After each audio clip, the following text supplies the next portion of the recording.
Bem, nós estamos iniciando agora o nosso trabalho sobre o livro de Apocalipse, terceira parte, certo? Nós estaremos focando hoje sobre a visão, a beleza e a glória do trono do Cordeiro. Nossa aula de hoje, nós continuamos o nosso plano de trabalho. Já falamos sobre a glória do Cordeiro ressurreto, enfatizando o capítulo 1 do livro de Apocalipse. A aula passada nós falamos sobre as 7 cartas e hoje estaremos falando especificamente sobre a visão, a beleza e a glória do trono do Cordeiro. Semana que vem, irmãos, eu estou avisando novamente que nós não teremos aula. Estarei em viagem a serviço e nós não teremos aula, mas eu vou tentar me planejar para tentar repor essa aula e explicarei depois para vocês como a gente vai fazer isso. Tá bom? Então, semana que vem nós não teremos aula nesse canal aqui do Google Meet, tá bom? Os irmãos estão já cientes disso. Bem, o foco da nossa lição de hoje, como eu já mencionei, nessa aula número 3, é a visão do trono do Cordeiro. E, basicamente, esse texto que nós vamos trabalhar é o capítulo 4, mas também teremos algumas pinceladas, algumas abordagens nos capítulos 5 e 6 do livro de Apocalipse, focalizando principalmente a visão que João tem agora. Ele é transportado ao céu e Deus dá a ele a oportunidade de ver o trono de Deus. Então vamos ler esse texto que está aparecendo aqui. Eu vou pedir para a Patrícia ler para nós, por favor, Apocalipse 4, de 1 a 6, para nós começarmos. Vamos ler. Depois dessas coisas, olhei e eis somente uma porta aberta no céu, como também a primeira voz que ouvi, como de trombeta a falar comigo, dizendo: sobe para aqui e te mostrarei o que deve acontecer depois dessas coisas. Imediatamente eu me achei em espírito e eis armado no céu, no trono, e no trono alguém sentado. E esse que se acha sentado é semelhante no aspecto à pedra de jaspe e de sardônio, e ao redor do trono há um arco-íris semelhante no aspecto à esmeralda. Ao redor do trono há também 24 tronos, e assentados neles 24 anciãos, vestidos de branco, em cujas cabeças estão coroas de ouro. Do trono saem relâmpagos, vozes e trovões, e diante do trono ardem 7 tochas de fogo, que são os 7 Espíritos de Deus. Há diante do trono um como que mar de vidro, semelhante ao cristal, e também no meio do trono e à volta do trono 4 seres viventes, cheios de olhos por diante e por detrás. Apocalipse 4, 6. Obrigado, meu irmão. Bem, então nós estamos aqui tendo a visão que João teve no início, né, do seu traslado ao céu, quando em espírito ele se encontra diante de um lugar que nós costumamos chamar de sala do trono, certo? O trono na Bíblia é um símbolo muito recorrente, irmãos. Depois vocês vão ler isso aqui, um comentário de J.I. Packer que eu transcrevi aqui, eu vou disponibilizar para vocês. J.I. Packer explica que a ideia imediata e primária do termo trono na Bíblia está fortemente atrelada, tanto no Antigo e no Novo Testamento, ao exercício de um poder, um governo e um controle sobre uma nação, um povo, uma esfera social ou mesmo um agrupamento de pessoas. Assim, um trono seria a representação da sede e da manifestação de um poder em ação, o que nos leva a entender que a soberania absoluta de Deus na criação, providência e graça é algo básico à fé cristã. Que a visão do trono de Deus é algo recorrente em inúmeras passagens bíblicas, nos livros de Reis, Ezequiel, Isaías, Daniel, Apocalipse, Salmos, Hebreus. Então, em muitos textos bíblicos a gente percebe que o Senhor Yahvé, ele preside como rei, dominando tanto as coisas imensas e descomunais como as coisas triviais, simples e pequenas, como um passarinho que cai do céu, até um maremoto. Todas essas coisas são controladas pela mão de Deus. O domínio de Deus é total. Ele deseja e cumpre e torna realidade tudo aquilo que ele planeja e deseja, e os seus planos jamais poderão ser frustrados, ao contrário dos nossos. Quando a gente planeja uma viagem e não acontece, quando a gente tenta conseguir algo e não dá certo, isso é normal, porque nós somos seres criados, limitados e finitos. Mas Deus, que é soberano, num trono absolutamente poderoso, jamais será frustrado e tudo que ele deseja, pensa e planeja vem a termo, acontece. Então, o simbolismo do trono é uma coisa muito recorrente na Bíblia. No Antigo Testamento, chama a atenção, você pode ler depois sobre isso, sobre o trono celestial associado à ideia da Arca da Aliança no tabernáculo. Sobre a Arca da Aliança estava o nome do Senhor. Então, o trono de Deus está associado ao nome do Senhor. Então, quando você fala do trono, você está falando do nome de Deus. Para você entender a grandeza e até o perigo de se falar acerca do trono. Porque é algo associado à santidade e à própria pessoa do Senhor. Certo? A Arca da Aliança é um simbolismo disso. Então, eu queria iniciar aqui para vocês, certo? Começando sobre uma história pessoal minha que eu queria falar para vocês, a visão do trono, mas eu queria contar uma historinha para vocês aqui, o avião e o garotinho. Essa história é uma história que aconteceu na minha vida. Eu estou falando que algo que aconteceu comigo quando eu tinha 6 anos de idade. Quando eu, Heron, completei 6 anos de idade, o meu pai, ele tinha 2 tias que moravam no Rio de Janeiro e ele disse para minha mãe assim: eu vou viajar e eu vou levar o garoto comigo. E aquilo era algo extraordinário para mim, pois seria a minha primeira viagem de avião. Sentimento de imensa ansiedade, expectativa e excitação preenchiam o meu coração pequeno, de um garotinho de 6 anos. Então eu entrei no avião, me assentei ao lado do meu pai e estava muito feliz. Então o avião decolou. Quando o avião decolou, o meu ouvido começou a doer por causa da pressão. E de repente parece que o meu mundo desabou naquele momento. E eu comecei a chorar de medo e de angústia. E eu perguntei assim: quem que está controlando esse avião? Eu lembro direitinho que o meu pai ficou nervoso, né? E meio constrangido, porque eu estava chorando muito alto. E aí uma aeromoça chegou e perguntou assim: o que está acontecendo? Ele disse: não, ele está com muito medo. Então a aeromoça me pegou no colo e ela disse assim: fique tranquilo, não precisa ter medo. Eu vou te explicar por que você não tem que ter medo. E aí a aeromoça me levou lá para frente do avião e eu senti uma admiração imensa quando a porta se abriu. Admirado, eu fui levado até um lugar lindo e secreto, um lugar onde tudo estava sendo meticulosamente controlado, um lugar onde os meus medos de criança ficaram pequeninos e inofensivos. E eu fiquei simplesmente extasiado com aquilo que eu estava vendo. E o meu medo sumiu. Mas uma outra coisa interessante aconteceu. Eu percebi que havia alguém ali sentado. Eu vi que ali tinha alguém sentado, seguro, senhor da situação, atuando e agindo, controlando tudo o que estava acontecendo. E aquela pessoa disse para mim assim: não fique preocupado, que eu vou te levar com segurança e você está bem. Volta e fica tranquilo. E aí eu voltei para o meu lugar, em paz, e a viagem seguiu tranquila. Meus irmãos, essa história é a história da nossa vida como seres humanos, quando a gente vê o universo sofrendo tantos problemas. A pergunta que a gente faz é: será que tem alguém controlando as coisas? Ou esse mundo está descontrolado, esse universo não tem ninguém pilotando? Então, a visão do trono de Deus no centro do universo é uma coisa muito importante para o cristão. A visão do trono ela é compartilhada por muitos profetas do Velho Testamento. Isaías viu um trono e alguém sentado sobre o trono. Ezequiel viu um trono e um homem sentado sobre o trono. Micaías olhou o céu e viu um trono e alguém assentado em cima desse trono. Daniel olhou e viu alguém assentado em cima de um trono de chamas de fogo.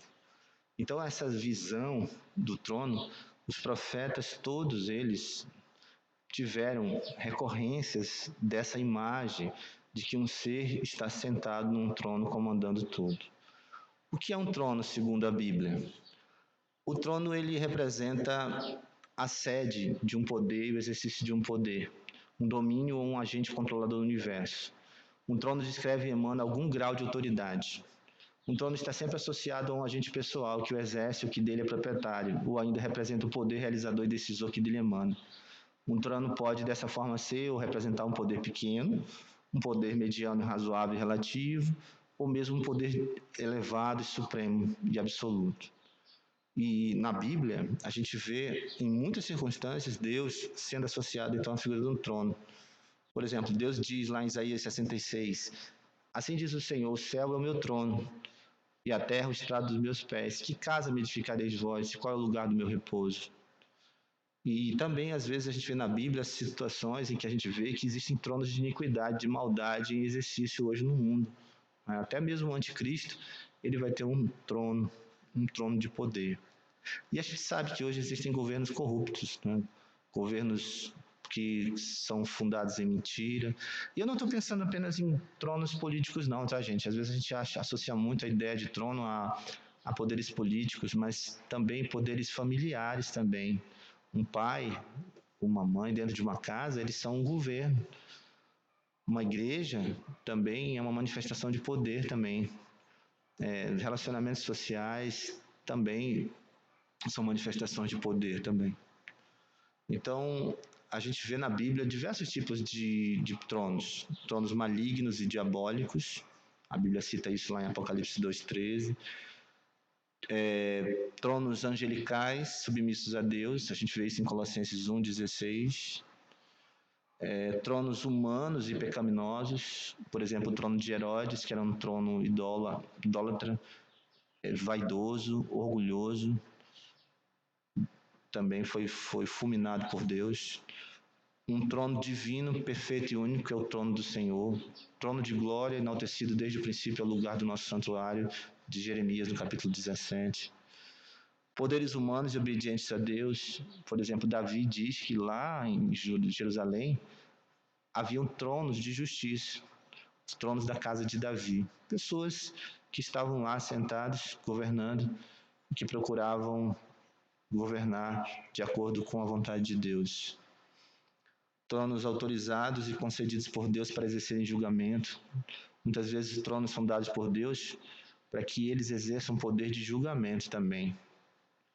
E eu sei que você sabe disso, um dia, lá, não sei como que isso vai acontecer, nós como cristãos vamos assentar sobre tronos para julgar muitas coisas. Então, é muito difícil de entender isso hoje, mas um dia a gente vai conseguir compreender. Características desse trono reveladas e destacadas pelo Antigo Testamento. Então, na Bíblia, no Antigo Testamento, a gente lê que o trono de Deus é para sempre. Alguém pode ler para mim, por favor? Vamos ler rapidamente esses textos. Pode ler, por gentileza. Vamos lendo. Para sempre estabelecerei a tua posteridade e firmarei o teu trono de geração em geração. Salmo 9, 4. A promessa de Deus a Davi. O teu trono, que será o trono do teu filho, ele será um trono de geração em geração. A gente estava falando de Jesus Cristo, né, do filho de Davi. Outro texto também, Lamentações 5,19. Alguém pode ler? O Senhor reinas eternamente. O teu trono subsiste de geração em geração. Lamentações 5:19. E também o Salmo 45:6 diz: o teu trono, ó Deus, é para todos sempre. Cetro de equidade é o cetro do teu reino. Então, o que tem de comum nesses três versículos? Que o trono de Deus é um trono que não vai ser vencido pelo tempo. É que há milhões de anos esse trono ainda vai existir. E há milhões de anos atrás esse trono já existia. E hoje esse trono ele existe e subsiste. Certo? Segundo lugar, a Bíblia ensina que o trono é um trono pessoal, que não pode ser separado da pessoa que nele se assenta. Isso é uma lição muito importante que a gente tem que entender, tanto em Apocalipse como em toda a Bíblia, que o trono é pessoal. Tem alguém no trono, não é só uma coisa. Porque às vezes você pode ser tentado a pensar que o trono de Deus é uma cadeira, é um sofá, é um estufado. Isso não é a ideia que a Bíblia traz. A Bíblia fala do trono como um elemento pessoal. E ele só faz sentido se a gente entender que o trono é pessoal. Existe uma pessoa associada ao trono, certo? Isso é muito importante. E vocês veem que quem falou isso foi aquele que se assenta no trono. Jesus, nos dias da sua carne, quando ele ainda estava entre nós, olha só o que ele falou sobre o trono. Ele explicou isso. Jesus mesmo disse. Jesus disse: quem jurar pelo santuário, jura por ele e por aquele que nele habita. Agora, olha o que Jesus disse: e quem jurar pelo céu, jura pelo trono de Deus e por aquele que no trono está sentado. Então, a questão é que os judeus supersticiosos, eles faziam coisas erradas, eles separavam o trono e o céu de Deus. E por isso eles mentiam, prometiam coisas que eles não cumpriam, e eles diziam no seu cinismo: eu não estou jurando por Deus, eu estou jurando pelo céu. É diferente. E isso era uma brincadeira, é brincar com Deus. Você não pode brincar com Deus. Você não pode brincar com o trono de Deus. Você não pode brincar com a pessoa do Senhor. Porque quando você fala do trono, você está falando do Senhor. Isso é o que Jesus está ensinando em Mateus 23. Outra coisa também, em Apocalipse 4:2 diz, bem fácil de entender isso. Imediatamente eu me achei em espírito, João falando. E eis armado no céu um trono. E no trono tinha alguém sentado. Então João destaca que ele viu uma pessoa ocupando o trono. Da mesma maneira, Ezequiel também faz coro com João, diz assim: esse mesmo trono que João viu, Ezequiel viu. 600 anos antes de João, 700 anos antes de João. Sobre essa espécie de trono estava sentada uma figura semelhante a um homem. Ezequiel também viu uma pessoa sobre o trono. E Davi diz: dispôs-se, pois, com todo o povo que tinha consigo, partiu para Baalá de Judá para levar de lá para cima a arca de Deus, sobre a qual se invoca o nome do Senhor dos Exércitos, que se assenta acima dos querubins. Então, quando os judeus se dirigiam ao tabernáculo e eles pensavam na arca, eles pensavam no nome que está sobre a arca. Não apenas aquela caixa de madeira, mas o nome que estava sobre aquela mobília. Então, a importância é que o trono é alguém e que há um ser pessoal sobre ele assentado. Em terceiro lugar, um trono é justo e ele tange o universo e age sobre ele. O trono, nós aprendemos na Bíblia que o trono ele interfere, ele se mete na história do universo. Ele não está alienado. E é por isso que nós dizemos, entre os diversos atributos de Deus, que Deus ele não é só transcendente. Ele não está acima das coisas. Ele é imanente, ou seja, ele se miscui com a história do universo. Existe uma filosofia antiga, mas que ainda hoje existe, chamado de deísmo, que interfere muito no pensamento das pessoas, que pensa o seguinte, que Deus criou o universo e se ausentou do universo. E que Deus deixou tudo no piloto automático e foi embora. Ele falou assim, olha, eu não tenho mais nada a ver com isso, eu criei o universo e vocês que se virem aí. Isso se chama deísmo. E a Bíblia não ensina que existe deísmo. A Bíblia ensina que Deus ele está aqui presente, se misturando com a história dos homens e agindo. Olha o que a Bíblia diz. O Senhor olha dos céus e ele vê todos os filhos dos homens.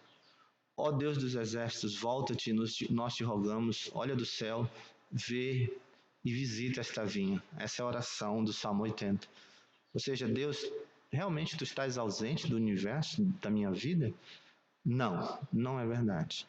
E Jesus disse que no dia que ele vier julgar todas as coisas, ele diz assim, quando o Filho do Homem vier na sua majestade, todos os anjos com ele, então ele se assentará no trono da sua glória.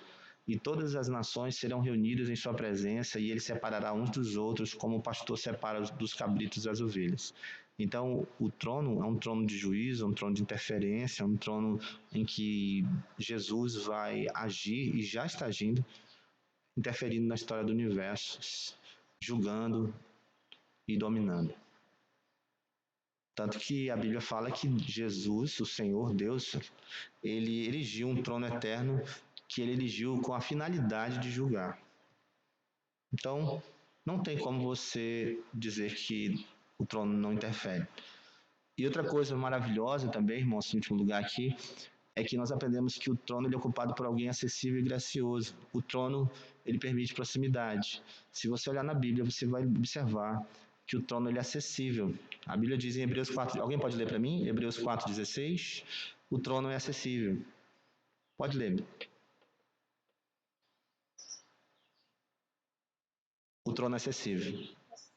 Acheguemo-nos, portanto, confiadamente junto ao trono da graça, a fim de recebermos misericórdia e acharmos graça para socorro em ocasião oportuna. Que lindo isso, não é? Que maravilhoso saber que o nosso trono, esse trono, na verdade o trono do Senhor é um trono acessível à nossa aproximação.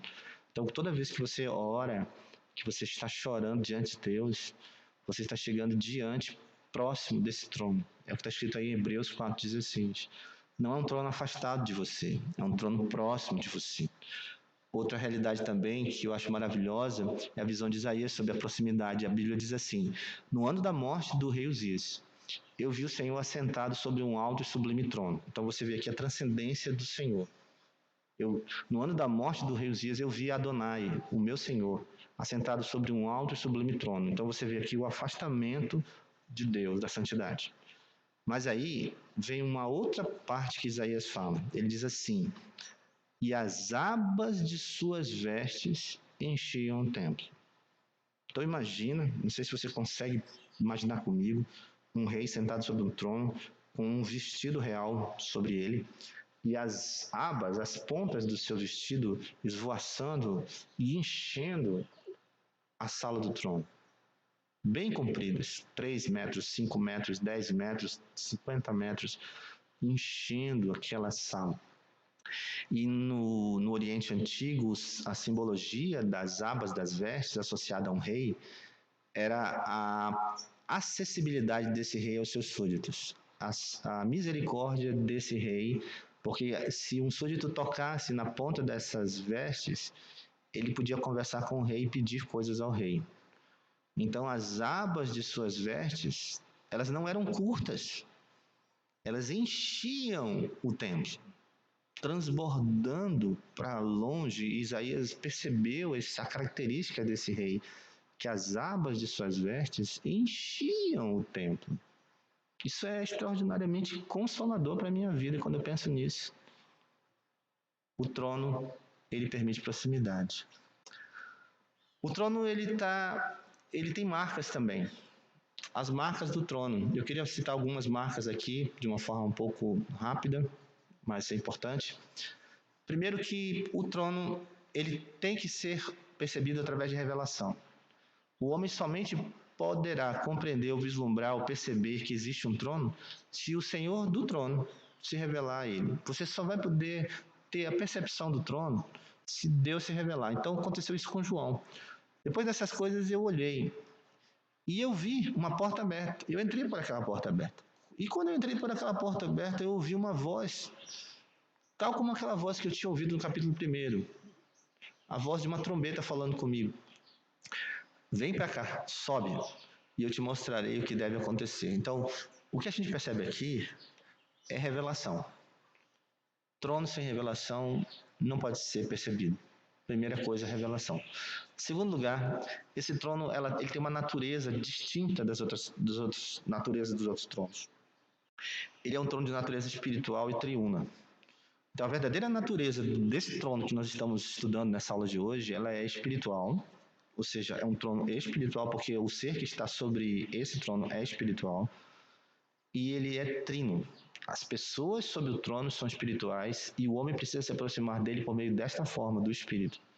Então, quando a gente olha, primeiro, para esse trono, João, ele não vê ele de uma maneira comum, ele vê em espírito. Ele diz assim: imediatamente eu me achei em espírito. Em espírito. E foi pelo fato de estar em espírito que eu vi armado no céu um trono, e no trono alguém sentado. Então, a primeira característica, essa característica é espiritual. Em segundo lugar, é que há 3 pessoas associadas a esse trono. Então, se você ler aqui Apocalipse 5:13, você vai identificar 2 pessoas primeiro. Alguém pode ler para mim? Apocalipse 5:13. 2 pessoas são percebidas aqui. Pode ler.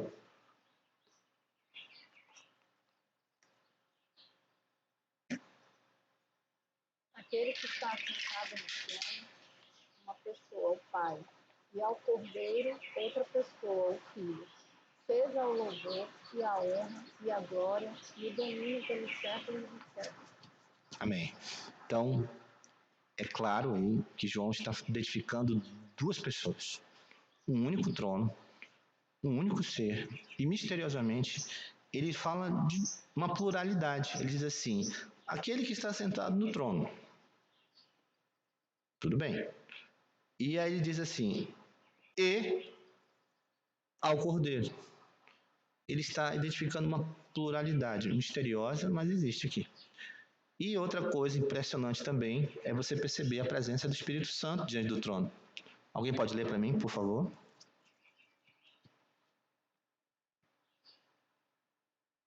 Diante do trono há 7 postos de fogo. São 7 espíritos de Deus. Outras pessoas do Espírito Santo. Obrigado, meu irmão. Outra pessoa, o Espírito Santo. Então aqui nós estamos vendo uma pessoa. Uma pessoa. Você está vendo os 7 Espíritos de Deus, que é uma simbologia. Apesar de você estar lendo aí Espíritos, 7 Espíritos, João não está pregando aqui politeísmo. Ele não está dizendo que Deus são 7 Espíritos. Ele não está afirmando isso. Isso é uma simbologia, irmãos. Eu já expliquei para vocês que o número 7, tanto em Apocalipse quanto em todo o Velho Testamento, aponta para a perfeição, para a totalidade, para a plenitude. Então, a plenitude do Espírito de Deus. O Espírito de Deus ele está presente diante do trono, certo? Então, não há margem na Bíblia para nós pregarmos que a Bíblia está ensinando sobre 7 Espíritos, certo? É um Espírito só, tá? É um Espírito só, tá bom? É bem tranquilo de entender isso se nós pensarmos e analisarmos isso à luz de toda a teologia do Novo Testamento. Em terceiro lugar, uma coisa extraordinária, irmãos, quando nós olhamos para o trono do Cordeiro, é que aquilo ali, aquele trono que João vê, é um trono característico de um ser sacerdotal e mediador. O ser sobre o trono, ele possuía claras características de que é um sacerdote, tal como é um mediador e um intercessor de homens. Então, irmãos, é extraordinário ver que João viu alguma coisa naquele trono que fazia lembrar um sacerdote. Olha só o que ele diz aqui. Apocalipse 4:3 diz assim: e esse que se acha, isso é um simbolismo. E esse que se acha sentado, ele é semelhante no aspecto à pedra de jaspe e do sardônio, e ao redor do trono há um arco-íris semelhante no aspecto à esmeralda. Ele vê pedras preciosas destacando a beleza do ser. Mas se você depois estudar com tranquilidade Êxodo 28, você vai identificar que Arão foi vestido por Moisés com roupas sacerdotais, e Deus orientou Moisés a colocar sobre o peito de Arão uma espécie de um colete chamado peitoral das pedras, onde haviam 12 pedras preciosas que simbolizavam as tribos de Israel. E o sacerdote levava essas pedras para dentro do santuário, e Deus enfatiza que o motivo de ele levar essas pedras era recordação, memória do nome das tribos. Eu imagino que enquanto...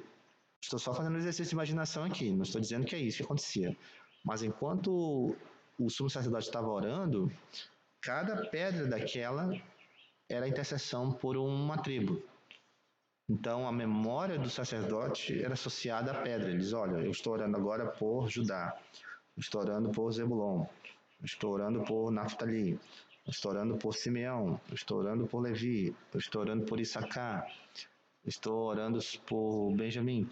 Então, e é interessante, irmãos, se vocês olharem aqui nesse texto de Êxodo 28, que aparecem aqui as duas pedras mencionadas por João, ó, sárdio e jaspe. Extraordinário isso aqui, né? Extraordinário. Outra coisa também extraordinária é que Zacarias profetizou que o rei que iria sentar sobre o trono de Judá ia ser um sacerdote.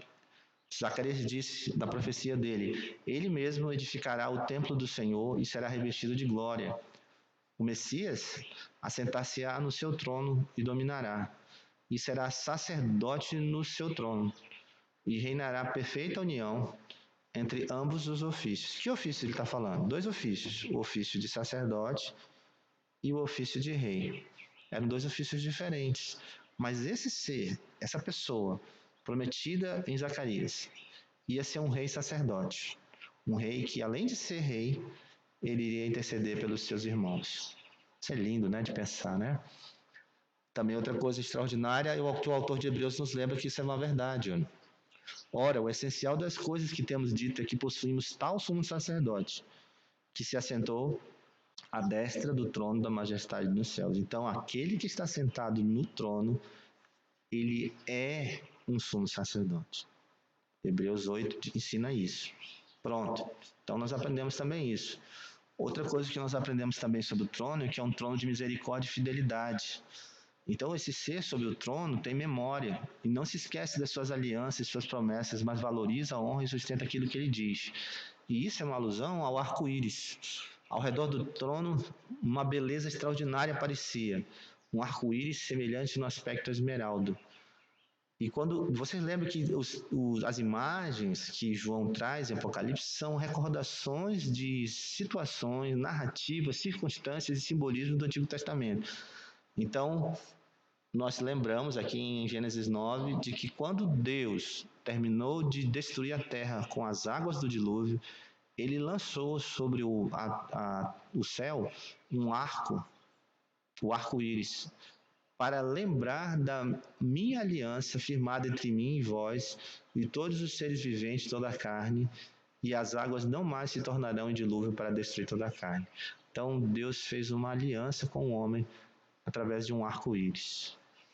E também Ezequiel viu um arco-íris quando ele contemplou a glória do Senhor, certo? Esse mesmo arco que João viu, Ezequiel também enxergou. Outra coisa também que aprendemos lendo em Apocalipse é que era um trono davídico. Eu não vou ler todos esses textos, mas o ser sobre o trono se comporta e governa e age como filho de Davi, tal como o evangelho verdadeiro sustenta e afirma. Então, quando a gente olha para o trono, a gente lembra que o Senhor do trono, ele é o leão da tribo de Judá, a raiz de Davi, que venceu para abrir o livro e os seus 7 selos. Então, olhar para o trono é olhar para o descendente de Davi. Por isso que Paulo disse para Timóteo assim, lembra-te de Jesus Cristo, ressuscitado de entre os mortos, descendente de Davi, segundo o meu evangelho. Isso é extraordinariamente forte lembrar que o evangelho de Paulo, o evangelho da verdade, era um evangelho que nos fazia recordar que Deus cumpriu a sua promessa, trazendo o filho de Davi em carne para cumprir suas promessas. A promessa de um trono eterno, certo? Em último lugar, nós aprendemos também, olhando para o trono, uma outra marca do trono é que ele é um agente soberano sobre toda a criação. O ser sobre o trono interfere nas causas secundárias e afeta todas as coisas que existem em sua soberania. Então, irmãos, uma coisa belíssima de se imaginar, se ver quando a gente está estudando as visões do trono. Uma coisa interessante é que Deus usa poderes celestiais. 24 anciãos se prostram diante do trono. Né? Então, Deus faz uso desses poderes celestiais para manifestar a sua soberania. E também no trono, desse trono poderoso, todo poderoso, soberano, saem relâmpagos, vozes e trovões. Então, isso é um simbolismo, relâmpagos, vozes e trovões, de que o trono está agindo. O trono está se manifestando em poder. É um simbolismo, certo? Relâmpagos e trovões e vozes, é exatamente o trono se manifestando em poder. Talvez uma analogia, um aforismo, a manifestação de Deus lá no Monte Sinai, quando o povo testemunhou o poder de Deus através de relâmpagos, vozes e trovões. Certo? Talvez João estivesse rememorando o evento do Sinai, quando Deus fez o pacto mosaico com o povo. Né? Então, essas marcas do trono, elas são muito importantes. Agora, nessa parte final da nossa aula, eu queria pensar com vocês os efeitos do trono na minha vida e na minha fé. O que faz na minha vida o que muda quando eu começo a pensar dessa forma de que existe um trono reinando sobre todas as circunstâncias? Quais os efeitos da compreensão correta do trono na minha vida? Existe algum efeito benéfico se eu tiver essa compreensão? Isso vai causar alguma mudança na minha vida? Eu acredito que sim. A pergunta que eu tenho que fazer para mim mesmo, você tem que fazer para você, nós temos que fazer para nós mesmos é a seguinte: será que eu sei de fato até onde o poder e a interferência do trono de Cristo se estendem e podem alcançar? Isso porque eu sei que é possível que você, como eu também muitas vezes sinto no meu coração, eu olho para o trono de Deus agindo dentro da esfera da bondade da igreja, por exemplo. Eu não consigo imaginar Deus agindo, por exemplo, lá fora no universo. Parece que Deus só age da porta da igreja para dentro. Ou então num ambiente onde uma família serve a Deus. E lá dentro daqueles locais onde aparentemente Deus não está presente, Deus está presente. É isso que a gente precisa pensar. Será que eu acredito mesmo nisso? Será que eu entendo que isso é verdade? Então, se você olhar para a Bíblia, você vai perceber que Deus ensina isso. Vou dar 2 exemplos aqui. Ó. Por exemplo, em Malaquias, Deus diz uma coisa interessante. Alguém pode ler para mim? Pode ler, por favor. Vamos aprender. Os vossos olhos verão, os vós direis, grande é o Senhor,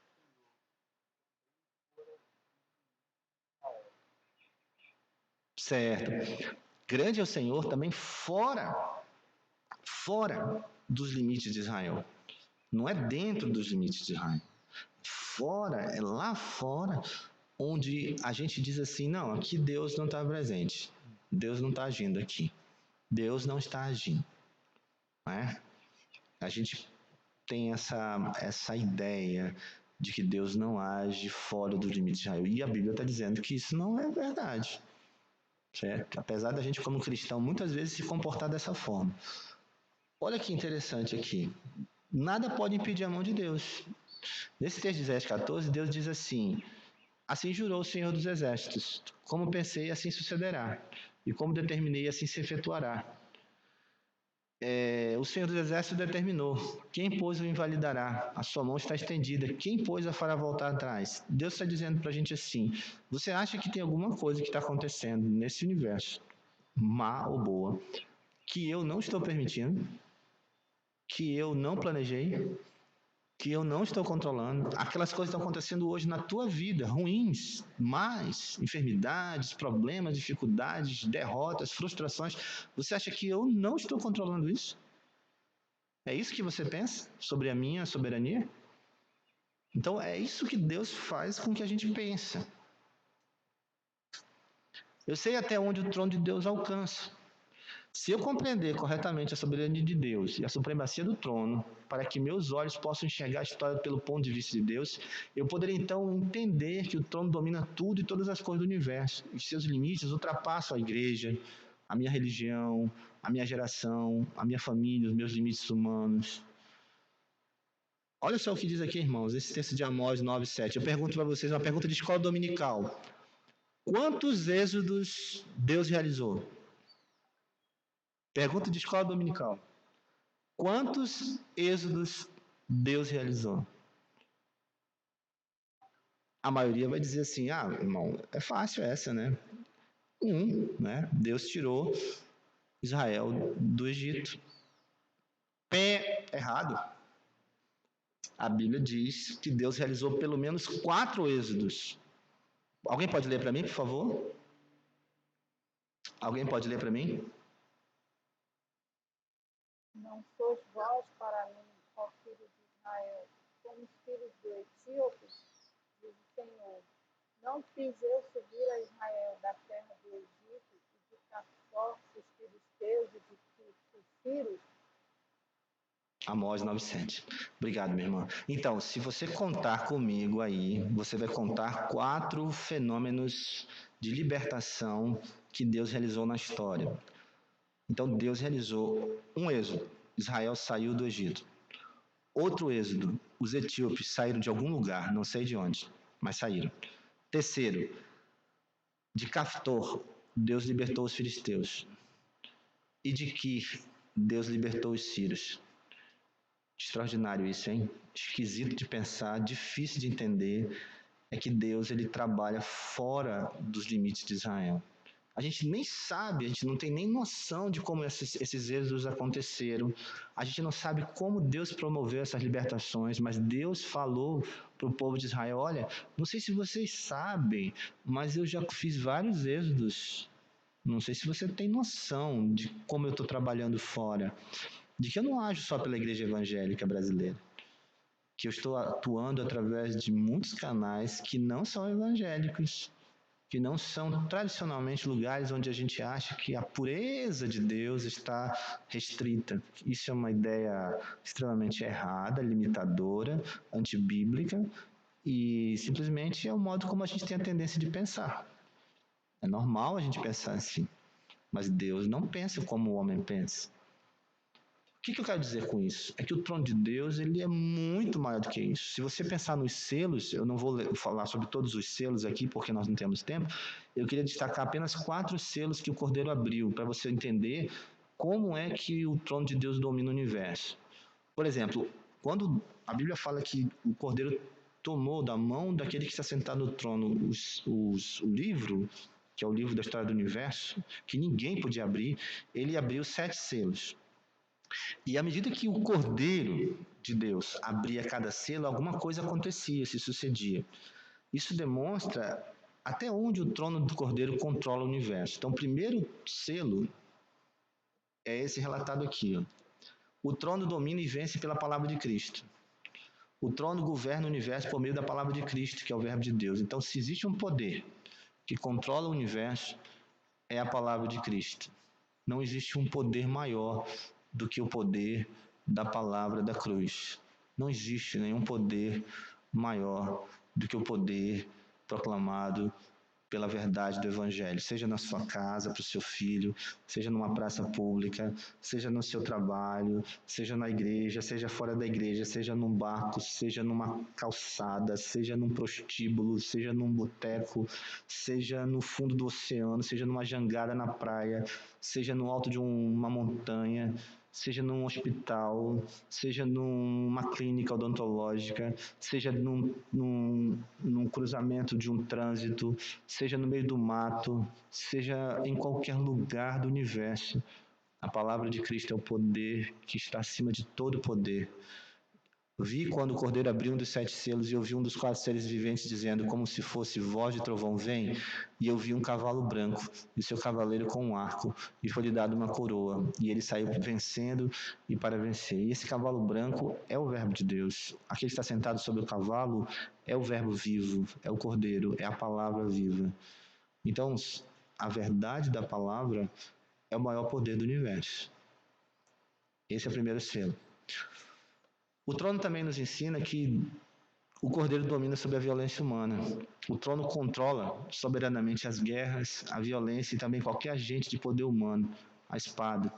Quando a gente olha para a Bíblia, a gente entende, a gente vê que os poderes humanos, a violência, as guerras, a mortandade, tudo isso é controlado pelo Cordeiro. Quando eu abri o segundo selo, eu vi o segundo ser vivente dizendo, vem, e saiu outro cavalo vermelho. E ao seu cavaleiro foi-lhe dado tirar a paz da terra, para que os homens se matassem uns aos outros. Também lhe foi dado uma grande espada. Essa espada é uma espada da maldade, uma espada da guerra, uma espada da violência. E a Bíblia fala que o Cordeiro está controlando essas situações. Essas circunstâncias, elas são controladas pelo Cordeiro. Um dia, tudo isso vai ser julgado por Deus.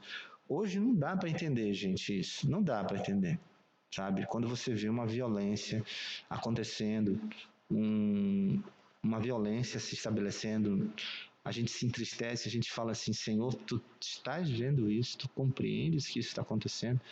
E a Bíblia está dizendo aqui, João estava ensinando que esse poder que estava dominando os cristãos no primeiro século, o Império Romano que estava perseguindo eles, que lançou João no cárcere, era um poder submisso ao trono de Deus. O terceiro poder que é mencionado aqui, que é um dos poderes que talvez seja o mais acessível assim, de se entender para nós brasileiros nesse ano de 2021, é a situação do poder econômico. O trono domina sobre os poderes econômicos. O trono controla soberanamente as economias, as desigualdades econômicas, os agentes financeiros, assim como os recursos e o PIB das nações. Então, quando você vê hoje a pobreza, a riqueza, a miséria, a fome, gasolina 6,59, né? Não está dando nem para botar mais gasolina no carro mais. A pergunta é, será que Deus controla as circunstâncias financeiras? A situação do dinheiro? Será que o trono do Cordeiro controla isso? Olha o que a Bíblia diz. Quando viu o terceiro selo, ouviu o terceiro ser vivente dizendo, vem. Então eu vi, e eis um cavalo preto, e o seu cavaleiro com uma balança na mão. Olha, uma balança para pesar. E ouvi uma como que voz no meio dos quatro seres viventes dizendo, essa voz no meio dos quatro seres viventes é a voz do Cordeiro. Uma medida de trigo por 1 denário, 3 medidas de cevada por 1 denário, e não danifiques o azeite e o vinho. Sem querer me delongar muito aqui, eu queria só dizer uma coisa para vocês. Eu fiz um cálculo aqui, ele estava dizendo mais ou menos o seguinte, 1 quilo de trigo por R$50, que era a comida do pobre. Extraordinariamente exorbitante esse preço, certo? Eu vi uma vez um comentarista bíblico falando sobre isso. Outra situação aqui, não danifiques o azeite e o vinho, que é a comida do rico. Então, a comida do pobre, que é a cevada, em um preço altíssimo, que o denário era o salário de sobrevivência do camponês. Não tinha como um ser humano sobreviver numa situação extrema dessa. E o rico não sendo atingido pela miséria, enriquecendo cada vez mais. Então, essas distorções, essas discrepâncias deixam a gente com o cabelo branco e entristecido, e a gente fica pensando assim, será que o Senhor permite isso? E você está lendo aí Apocalipse 5, 6, 5 e 6, que o Cordeiro está permitindo isso acontecer. O trono do Cordeiro está controlando essa situação. E em último lugar, aqui para nós encerrarmos essa parte, o trono domina sobre as doenças, as fomes, as pandemias, Covid-19, as pestes, as crises de saúde em todo o planeta. O trono controla soberanamente a ocorrência, as tragédias humanitárias de fome, desnutrição, falta de alimento, terremotos, cataclismas e mortandades. Então a gente sabe que a Bíblia ensina que o Cordeiro está controlando as situações de enfermidades, as situações de tristeza, de luto, de perdas, de mortes que estão acontecendo e que esse ano de 2021 marcaram tanto as nossas vidas. Eu sei que os irmãos podem ter tido aqui experiências pessoais muito tremendas e terríveis com a perda de parentes queridos. E isso causa um entristecimento terrível para a vida de todos nós. E a pergunta que fica é, o Cordeiro tem controle sobre todas essas coisas? Por que essas coisas estão acontecendo? A Bíblia fala que o Cordeiro está permitindo que essas coisas aconteçam. Fome, miséria, desigualdades sociais, essas coisas todas precisam ter uma explicação. Então, a Bíblia fala, João ensina, que o Cordeiro ele permitiu que isso acontecesse, visando o fim. O pastor Herbert Campos, falando sobre a questão do governo de Cristo, ele disse que o governo de Cristo é um governo providencial. O que é um governo providencial? O governo providencial é um governo que exerce o poder e permite que coisas aconteçam visando um propósito maior. Então é isso que é um governo providencial de Deus. É um governo que não tem uma finalidade imediata. Não é uma coisa fácil de você explicar e entender imediatamente. Você precisa entender que Deus está preparando tudo isso para uma finalização, para um propósito maior. Senão você entra em desgosto, você entra em decepção e você perde a fé. Porque se você ficar focando nessas coisas aqui, achando que isso tudo está acontecendo descontroladamente, que não existe alguém controlando esse poder, controlando essa circunstância, você desanima. Eu desanimo, porque às vezes eu foco muito nessas coisas, assim, fico olhando demais para isso e eu esqueço que existe um trono controlando. Então, irmãos, essa visão do trono que nós tivemos na aula de hoje, ela teve o objetivo de mostrar para a gente que a Bíblia ensina, em Apocalipse, que há um poder governando todas as coisas, certo? Bem, eu queria apresentar aqui o sumário da aula de hoje. Se alguém tiver algum comentário, alguma pergunta, por favor, fique à vontade, tá? A gente sempre dá essa oportunidade para vocês, irmãos. Eu queria que a gente sumarizasse a nossa aula com esses ensinamentos que eu apresento aqui. Alguém pode ler para mim, por favor, para a gente sumarizar o que a gente aprendeu na aula de hoje? Vamos ler.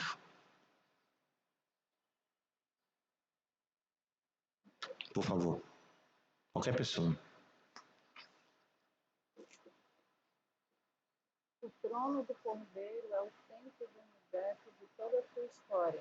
Cristo se encontra no meio do trono, no meio dos 4 seres viventes, no meio de seus irmãos, no meio dos 24 anciãos. Foi crucificado entre 2 ladrões, no meio, e está no meio do trono. Por meio dele, tudo veio a existir e tudo faz sentido. Ele é o meio essencial, e ele é o motivo do universo ser e existir, e a razão por que tudo foi criado e tomou forma. O trono de Cordeiro e a pessoa do Senhor Jesus Cristo estão essencialmente entrelaçados. Não há e nunca será possível se separar o trono daquele que nele se assenta. O trono é a sede do caráter do Filho, sua santa pessoa, seus atributos eternos e suas virtudes perfeitas sempre estarão ligadas ao seu ofício real e ao seu ofício sacerdotal de forma pessoal e indissolúvel. Enquanto Deus existir, assim o trono do Cordeiro existirá. Eis que conceberás e darás à luz um filho, a quem chamarás pelo nome de Jesus.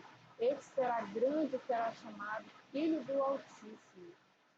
Deus, o Senhor, lhe dará o trono de Davi, seu pai, e ele reinará para sempre sobre a casa de Jacó, e o seu reinado não terá fim. Lucas 1:31-33. Não existe um outro trono como o trono do Cordeiro. O trono do Cordeiro é eterno e incomparável. Nunca houve outro igual e jamais haverá outro como ele. As marcas de caráter da pessoa e a identidade de Jesus Cristo são vistas no seu trono. O trono do Cordeiro mostra a misericórdia, intercessão, poder, santidade, pureza, justiça, equidade, eternidade, beleza, graça, verdade, providência, sabedoria, prudência, força e supremacia absoluta sobre tudo e todos. O trono de Cristo não possui adversários capazes de contê-lo, subjugá-lo, impedi-lo, detê-lo ou ameaçá-lo. O trono do Cordeiro é todo-poderoso e não possui nenhum ser ou outro trono que o possa enfrentar. E dominar. O reino de Deus é um governo eterno, misericordioso, abrangente, acessível e pessoal. O trono do Cordeiro jamais deixará de existir. e ainda assim é imanente. Se deixa acessar e experimenta proximidade, pois seu Rei e Senhor é acessível e próximo. Ah, As visões de João. As visões de João sobre o trono do Cordeiro nos ensinam a ter esperança e a confiar plenamente na promessa da redenção.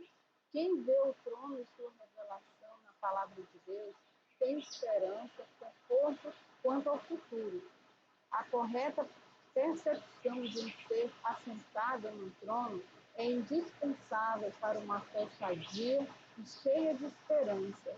Sem trono, não há exercício de fé cristã sadia e centrada em Jesus, e o Evangelho perderia o sentido. Se existe alguém assentado no trono, o universo somente faz sentido em Cristo. O ensino e a visão do trono trazem todo sentido à vida e à carreira cristã, e uma ausência de uma teologia do trono prejudica a fé e a caminhada cristã. A doutrina do trono sustenta a doutrina da Trindade Santa. Extraordinário, verdadeiramente, o trono encontrado e revelado em Apocalipse, ensina e sustenta aberta e claramente a Trindade, que o Pai e o Filho governam sobre um único trono, uma pessoa assentada, governando ao lado da outra, e ambos diante do Espírito Santo. Assim, dessa forma, é correto e bíblico afirmar-se e pregar-se que o trono de Deus é o trono do Pai, do Filho e do Espírito Santo, conforme João no seu Apocalipse. Amém. Muito bom. Obrigado. Eu acredito que com isso a gente teve uma visão, então, do que é o trono de Deus, certo? Não dá para viver sem ter essa visão através da palavra de Deus. E quando a gente tem essa visão da palavra de Deus, do trono, a gente sente uma tranquilidade no nosso coração, certo? A gente aprende, então, conforme eu já mostrei para vocês no início dessa aula, né, que nós estamos num avião, a gente se sente pequenininho como uma criança, a gente sente medo, a gente acha que às vezes não tem ninguém no controle. Então, alguém mostra para a gente que existe uma razão para confiar. Você tem essa visão de que existe um lugar onde Deus está controlando todas as coisas, que existe alguém ali controlando, que está controlando todas as coisas, e ele sabe o que ele está fazendo, e ele vai levar até o final aquilo tudo sob o seu controle. E aí eu me sinto seguro, porque eu estou sendo guiado, controlado, levado, e sinto paz no meu coração. Então, se eu sinto isso no meu coração, como uma criança, eu posso confiar que o piloto do meu avião vai chegar no lugar seguro comigo, certo?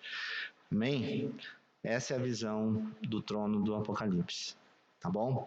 Vamos orar então, encerrando nossa aula de hoje, irmãos. Queria agradecer a presença de todos, lembrar que semana que vem eu não estarei, né, com os irmãos, aqui a gente não vai ter atividade. Vou tentar ver se eu consigo produzir um material relacionado à aula da semana que vem. E então, dia 28, nós teremos a nossa última aula, né, a aula de encerramento do nosso ano, falando sobre a parte final, né, do Apocalipse, sobre o casamento do Cordeiro, as bodas do Cordeiro e o encerramento de todas as coisas, tá bom? Eu espero muito que esse tempo que nós estamos tendo de aprendizado na palavra de Deus esteja sendo edificante para os irmãos, que vocês possam tirar lições importantes para a sua fé. E qualquer dúvida ou qualquer discordância ou colaboração, por favor, fique à vontade para fazer para mim, tá? Seja pelo grupo ou seja particular, fique à vontade para trazer isso para nós, tá bom? Vamos orar nesse momento? Semana que vem nós não teremos aula, tá bom? Queria pedir para o Miguel. Miguel, você pode orar por nós, Miguel? Miguel Oliveira. Miguel vai orar e a gente vai estar encerrando, tá bom? Pode orar, Miguel? Miguel, na escuta? Opa. Você tá dirigindo, não, né? Senão vai. Tava no culto, né, meu irmão? Tá bom. Vamos orar então com o Miguel, tá, irmãos? Por gentileza.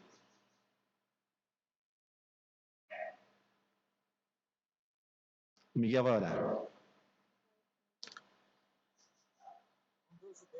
Pai de misericórdia, estamos, Senhor, Pai, na tua presença, para te agradecer, Senhor, por este momento.